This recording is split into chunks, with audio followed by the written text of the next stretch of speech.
Hello मेरे प्यारे दोस्तों, कैसे हैं आप सभी। आशा है मुझे आप सभी अच्छे होंगे, ठीक होंगे। आज मैं आप लोगों को बताने वाली हूँ हर परमीकरण के बारे में। और ये बहुत ज़्यादा इम्पोर्टेंट है हम लोगों को। कहीं ना कहीं ये हर एक क्वेश्चन में मिल ही जाता है हर परमीकरण करने के लिए। तो इसीलिए मैं आज आप लोगों को ये बताऊंगी और समझाने का प्रयास करूंगी, और आप लोग भी समझने का प्रयास करेंगे, क्योंकि ये बहुत ज़्यादा इम्पोर्टेंट है। तो अब देखिए, हर परमीकरण मैं सबसे पहले आपको बताऊंगी कि हर परमीकरण का अर्थ क्या होता है। तो हर परमीकरण का अर्थ होता है जो हर होता है, जो कोई भी भिन्न होता है, या फिर परमेय संख्या जो होता है उसमें अंश और हर दोनों होता है।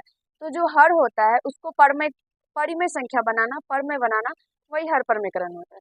कोई भी अगर हर होता है, अंश से हमें कोई लेना देना नहीं, लेकिन मैंने आपको बहुत सारे ऐसे वीडियो में बताया है, और मैंने आप लोगों के पास ये बात शेयर भी किया है कि जो हर होता है उसमें हम लोग कभी भी अपरमेय संख्या नहीं रहने देते हैं, यानी रूट में कोई भी संख्या नहीं रहने देते, उसको हम लोग परमेय बना देते हैं। ये मैंने आप लोगों से बहुत बार शेयर किया है। तो वही जो हम लोग परमेय बनाते हैं उसी को हम लोग हर परमीकरण कहते हैं, और वही आज हम लोग सीखने वाले हैं। पहला क्वेश्चन मैंने आप लोगों के लिए लिया है 1/√2। ये 1/√2 है, और ये जो इस वीडियो में आप लोग देख रहे होंगे कि सिर्फ और सिर्फ कितना छोटा छोटा मैंने आप लोगों को कि सिर्फ मतलब 2 3 4 5 तक ही नजर आता होगा। लेकिन ये जो हर परमीकरण है ये सिर्फ यहीं तक नहीं है, ये बहुत बड़ा से बड़ा, छोटा से छोटा होता है। तो हम लोग सारे सारे कंसेप्ट को सीखेंगे बारी बारी से। और लेकिन मैं आज आप लोगों को छोटा से छोटा बताने वाली हूँ, ताकि आप लोगों को ये इसका जो कंसेप्ट होता है वो बस समझ में आ जाए, ताकि जो भी बड़ा हो तो वो आप लोग खुद से ही कर ले। तो चलिए पहला जो क्वेश्चन है उसको सॉल्व करते हैं। पहला है 1/√2। 1/√2 इसको हम लोग कैसे हर पर, इसका जो √2 यानी हर जो है ये अपरमेय संख्या है, इसको परमेय करना है। तो परमेय करने के लिए हम लोग क्या करेंगे, तो जो 1/√2 है इसको हम लोग क्या करेंगे, तो यानी √2 को ऊपर नीचे दोनों से गुना कर देंगे, यानी अंश में भी √2 से गुना करेंगे और हर में भी √2 से गुना करेंगे। और एक बात आप लोग याद रखिएगा कि इसमें ये जो कंसेप्ट है इसका वो बस एक ही है कि हर में जो भी संख्या रहता है और अपर में संख्या, उसको उससे हम लोग ऊपर नीचे दोनों गुना कर देते हैं। अब ये नहीं कि मैंने यहाँ पे सोच के या सॉल्व करके मैंने लिया है, ये नहीं, ये नीचे में √2 था तो मैंने ऊपर नीचे √2 से गुना कर दिया। यहाँ पे √5 है तो हम लोग ऊपर नीचे √5 से गुना करेंगे।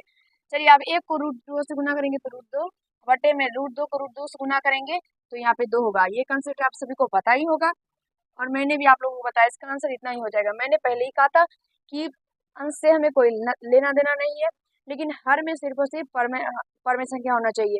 अंश में और में यानी √2 है तो इसका मतलब ये नहीं, ये क्या हो गया, ऊपर ऊपर नीचे हो गया, ये इससे कोई लेना देना नहीं है। ये हर परमीकरण है, यानी सिर्फ और सिर्फ हर में ही परमेय संख्या होना चाहिए, अंश से कोई लेना देना नहीं है, अंश में कुछ भी हो। दूसरा क्वेश्चन है 1/√5। इसका भी हम लोग सेम कंसेप्ट यूज करेंगे, ऊपर नीचे √5 से गुना कर देंगे। एक को √5 से गुना कीजिएगा तो √5, नीचे में √5 को √5 से गुना कीजिएगा तो ये 5, और इसका आंसर इतना ही हो जाएगा। और आशा है आप सभी को इसका जो कंसेप्ट है वो समझ में आ गया होगा। अब आप लोग सारा क्वेश्चन खुद से भी सॉल्व कर सकते हैं। तीसरा है दो 2/√2। 2/√2 है तो इसमें 2/√2, इसमें हम लोग √2 से ऊपर नीचे गुना कर देंगे। गुना करेंगे तो ये क्या होगा, √2 को 2 से गुना करेंगे तो ये 2√2 होगा, और नीचे में √2 को √2 से गुना कीजिएगा तो 2 होगा। अब देखिए ये दो कट जाएगा तो यहाँ से √2 निकल के आ जाएगा, और नीचे में जो है वो 1 है। तो ये मत समझिएगा ये तो रूट मतलब अपरमेय संख्या ही रह गया, इसका हर परमेय संख्या कहाँ हुआ, ये एक जो है ये एक परमेय संख्या है और इसके नीचे में 1 है। फिलहाल आप वहीं दीजिए, और इसका आंसर इतना। और आप सभी को वैसे पता होगा कि इस टाइप से जो भी संख्या होता है उसके नीचे में 1 पहले से ही होता है, हम लोगों को उतना समझना चाहिए। अब देखिए चौथा क्वेश्चन है 3/√5। 3/√5 तो इसमें हम लोग 3/√5 और ऊपर नीचे गुना करेंगे √5 से, तो 3/3 √5 हो जाएगा। 3 को √5 से गुना कीजिएगा तो, और √5 को √5 से गुना कीजिएगा तो ये 5 हो जाएगा। यहाँ पे नहीं कट रहा है तो इसका आंसर इतना ही हो जाएगा। जो कटेगा, जैसे कि यहाँ पे कट रहा था तो मैंने काट दिया, इसका आंसर √2 निकल के आ गया। यहाँ पे नहीं कट रहा है तो हम छोड़ देंगे, जो कटेगा उसको काट दीजिएगा, जो नहीं कटेगा उसको छोड़ दीजिएगा। अगर नहीं काटिएगा फिर भी सही ही होगा, ये मत समझिएगा कि गलत हो जाएगा।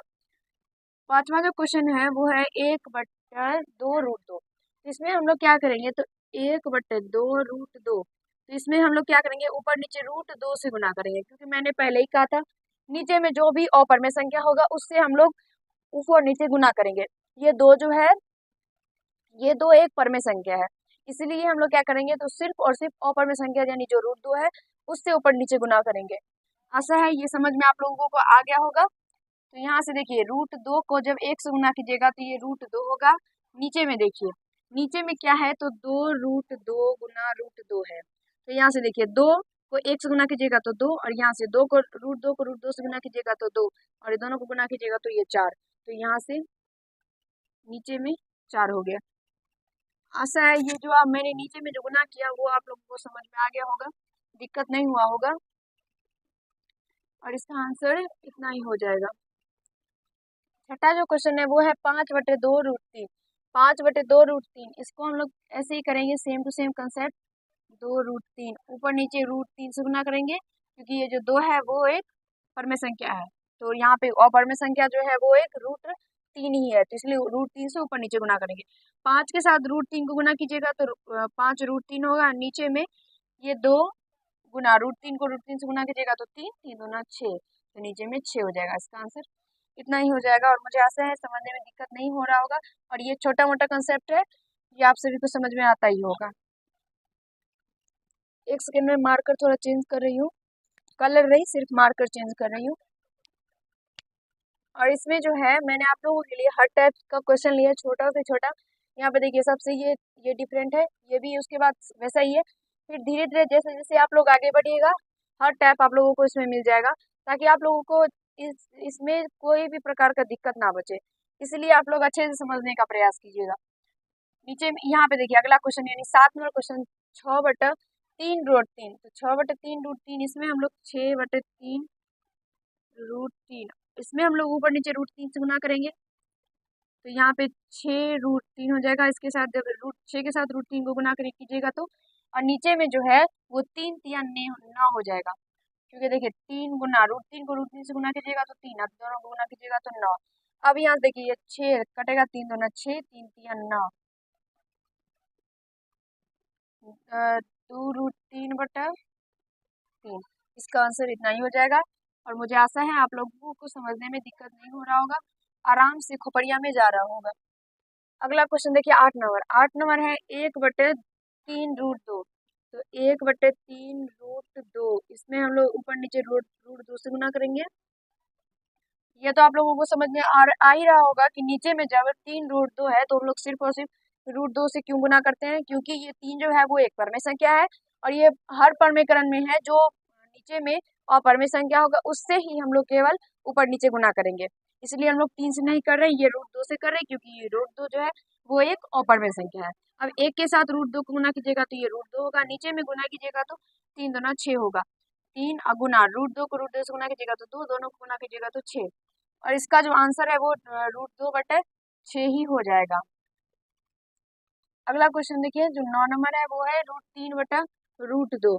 तो √3/√2, तो यहाँ से √3/√2 ऊपर नीचे गुना करेंगे √2/√2। अब यहाँ से देखिए √2 को जब √3 से गुना कीजिएगा तो ये √6 होगा। नीचे में जो है √2 को √2 से गुना कीजिएगा तो ये 2 होगा, और इसका आंसर इतना ही हो जाएगा। अब देखिए यहाँ पे आप लोग बोलेगा कि ये रूट में अलग है, यहाँ पे यानी कि यहाँ पे √3 है, यहाँ पे √2 है, तो ये गुना कैसे हो सकता है? तो मैंने आप लोगों को पहले ही बताया होगा, और ये आप लोग पढ़े भी होंगे। जो गुना जो होता है उसमें जो डिफरेंट होता है वो भी गुना हो जाता है, लेकिन ये सिर्फ नियम उसी में लगता है, जैसे कि जोड़ है घटाव है, इसमें ये नियम लगता है कि जो रूट के अंदर यहाँ रहेगा वही यहाँ भी रहना चाहिए, तभी ये जुटेगा या फिर घटेगा। ये गुना में नहीं होता है, गुना आप लोग किसी के साथ किसी को भी कर सकते हैं। इसका आंसर इतना ही हो जाएगा। अब देखिए लास्ट क्वेश्चन 10 नंबर, यहाँ पे है 2√5/3√2। इसमें हम लोग ऊपर नीचे √2 से गुना करेंगे। √2 से गुना कीजिएगा तो यहाँ पे देखिए क्या होगा, 2√10, √5 को √2 से गुना कीजिएगा तो √10। नीचे में देखिए क्या होगा, तो 3, और √2 को √2 से गुना कीजिएगा तो 2, 3 दूना 6, ये 2 से कटेगा, 2 को 2 तिया 6, यानी √10/3। इसका आंसर इतना ही हो जाएगा, और मुझे आशा है ये 10 क्वेश्चन जो मैंने अभी आप लोगों को बताया हर परमेयकरण से रिलेटेड, ये समझ में आ गया होगा। कहीं से कोई दिक्कत समस्या कठिनाई आप लोगों को समझने में नहीं हुआ होगा। और अगर आप लोग बोलिएगा तो मैं इससे आगे यानी इसे भी थोड़ा बड़ा बड़ा करके आप लोगों को हर परमेयकरण बताऊंगी, क्योंकि इससे बड़ा बड़ा भी होता है, इससे छोटा छोटा भी होता है, और छोटा जहाँ तक है मैंने आप लोगों को बता दिया, छोटा से छोटा। इसमें भी मैंने छोटा में भी आप लोगों को डिफरेंट डिफरेंट टाइप का बता दिया है, ताकि आप लोगों को समझने में कहीं से कोई दिक्कत समस्या नहीं हो। और अगर अगर कहीं पे रूट प्रमेयकरण करने के लिए आता है तो ये छोटा छोटा में ही आता है। वो बड़ा बड़ा हम लोग कैसे करते हैं, जैसे कि समझने के लिए सीखने के लिए हम लोग बड़ा बड़ा कर लेते हैं, लेकिन आता है अगर बात करें तो छोटा छोटा ही आता है। इसलिए ये समझ लीजिए बहुत बड़ा बात है। अगर कमेंट कीजिएगा तो मैं इससे आगे वाला है नहीं बड़ा बड़ा भी आप लोगों को बताऊंगी। अगर आप लोगों को अच्छा लगा हो तो लाइक कर दीजिएगा, कैसा लगा कमेंट कीजिएगा, और यदि चैनल पे नए होंगे तो इनको जरूर सब्सक्राइब कर लीजिएगा। धन्यवाद।